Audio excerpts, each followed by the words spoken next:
श्री कृष्ण जी कहते हैं, जो हुआ अच्छा हुआ, जो होगा अच्छा होगा। स्वयं को मुझ पर छोड़ दो और अपने कर्म पर ध्यान दो। कर्म ऐसा जो स्वार्थ रहित, पाप रहित हो। एक सासू माँ और बहू थी। सासू माँ हर रोज ठाकुर जी की पूरे नियम और श्रद्धा के साथ सेवा करती थी। एक दिन शरद ऋतु में सासू माँ को किसी कारणवश शहर से बाहर जाना पड़ा। सासू माँ ने विचार किया कि ठाकुर जी को साथ ले जाने से रास्ते में उनकी सेवा पूजा नियम से नहीं हो सकेगी। उसने सोचा कि ठाकुर जी की सेवा का कार्य अब बहू को देना पड़ेगा। लेकिन बहू को तो कोई समझ है ही नहीं कि इस ठाकुर जी की सेवा कैसे करनी है। सासू माँ ने बहू को बुलाया और समझाया कि ठाकुर जी की कैसे सेवा करनी है, कैसे ठाकुर जी को लाड करना है। सासू माँ ने बहू को समझाया कि बहू, मैं यात्रा पर जा रही हूँ और अब ठाकुर जी की सेवा पूजा का सारा कार्य तुमको करना है। सासू माँ ने बहू को समझाया, देखो बहू, ऐसे 3 बार घंटी बजाकर सुबह ठाकुर जी को जगाना, फिर ठाकुर जी को मंगल भोग कराना, उसके बाद ठाकुर जी को स्नान करवाना और ठाकुर जी को कपड़े पहनाना, ठाकुर जी का श्रृंगार करना और फिर ठाकुर जी को दर्पण दिखाना। दर्पण में ठाकुर जी का हंसता हुआ चेहरा देखना और बाद में ठाकुर जी को राजभोग लगाना। इस तरह सासू माँ बहू को सारे सेवा नियम समझाकर यात्रा पर चली गई। अब बहू ने ठाकुर जी का सेवा कार्य उसी प्रकार शुरू किया जैसा सासू माँ ने समझाया था। ठाकुर जी को जगाया, नहलाया, कपड़े पहनाए, श्रृंगार किया और दर्पण दिखाया। सासू माँ ने कहा था कि दर्पण में ठाकुर जी का हंसता हुआ चेहरा देखकर ही राजभोग लगाना। दर्पण में ठाकुर जी का हंसता हुआ चेहरा न देखकर बहू को बड़ा आश्चर्य हुआ। बहू ने विचार किया, शायद मुझसे सेवा में कहीं कोई गलती हो गई है।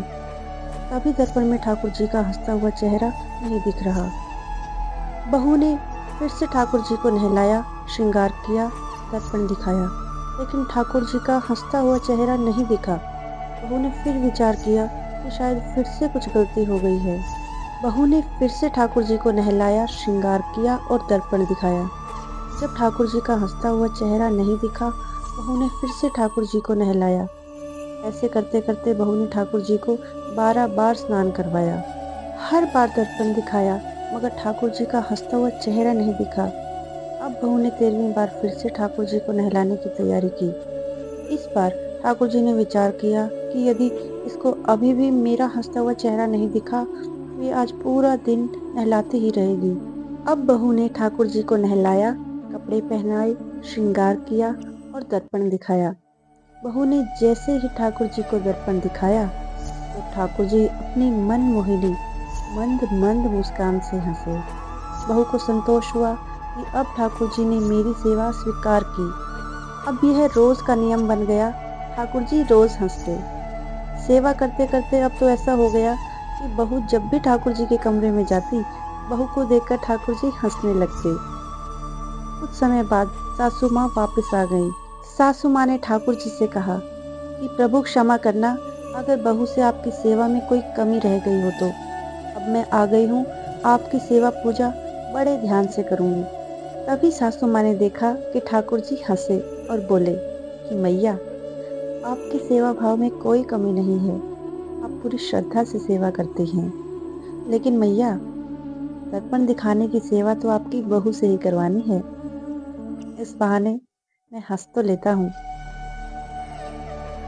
इस तरह निश्चय सेवा भाव से प्रभु भी प्रफुल्लित होते हैं। निस्वार्थ भाव से की गई सेवा में वो शक्ति है कि वो प्रभु को भी आपके पास ले आती है, आपसे जोड़ देती है। जय श्री कृष्णा। राधे राधे।